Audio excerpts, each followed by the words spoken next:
নমস্কার, আমি ডক্টর কৌশিক সরকার বলছি।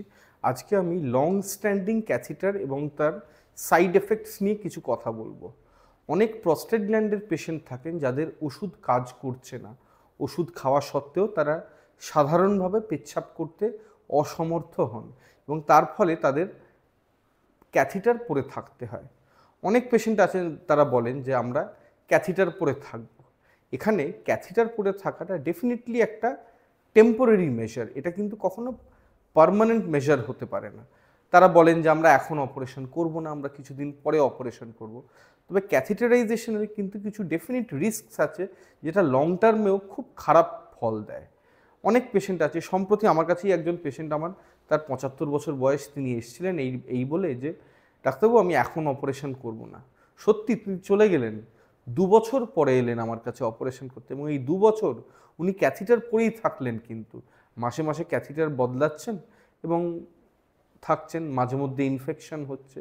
এরপর 2 বছর পরে যখন আমার কাছে এলেন, প্রথমে তো আমি ভেবেইছিলাম হয়তো উনি ভদ্রলোক হয়তো অন্য কোথাও অপারেশন করেছেন। বললেন কিন্তু না ডাক্তারবাবু, আমি 2 বছর ধরে থাকলাম কিন্তু আর থাকা যাচ্ছে না, কষ্ট হচ্ছে। ক্যাথিটার পরে থাকাটাও তো কোনো সোজা ব্যাপার নয়। সারাক্ষণই পেচ্ছাপের রাস্তা একটা অস্বস্তি, একটা জ্বালা জ্বালা ভাব, একটা ব্যথা, অনেকেই এটা সহ্য করতে পারেন না বলে তারা অপারেশনের দিকে যান এবং সেটাই সঠিক চিকিৎসা।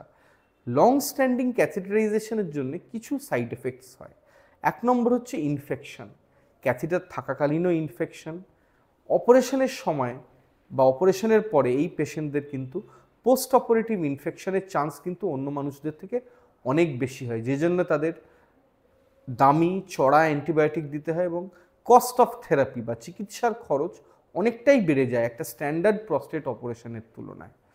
হয়তো অ্যান্টিবায়োটিকের জন্যই হয়তো অনেক হাজার টাকা এক্সট্রা বেরিয়ে যায় এই লং স্ট্যান্ডিং ক্যাথিটারে থাকার জন্য।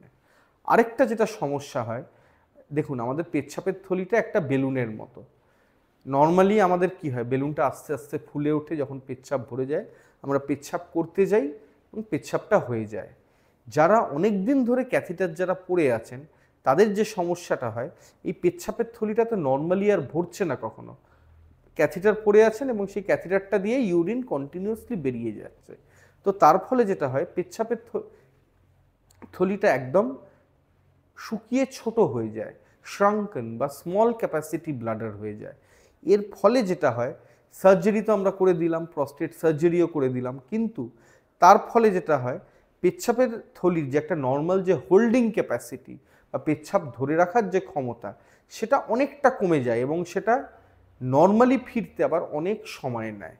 সেজন্য লং টার্ম ক্যাথিটারাইজেশন কখনোই কিন্তু প্রস্টেট সার্জারির কোনো অল্টারনেটিভ হতে পারে না, যদি না পেশেন্টের হার্টের অবস্থা এমনই থাকে যে কোনো রকম সার্জারি করা সম্ভব নয় বা রিস্ক যদি এতটাই বেশি থাকে।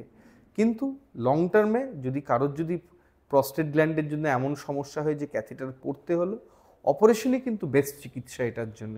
এবং লং স্ট্যান্ডিং ক্যাথিটারাইজেশন কিন্তু আমাদের কোনো হেল্পফুল হয় না।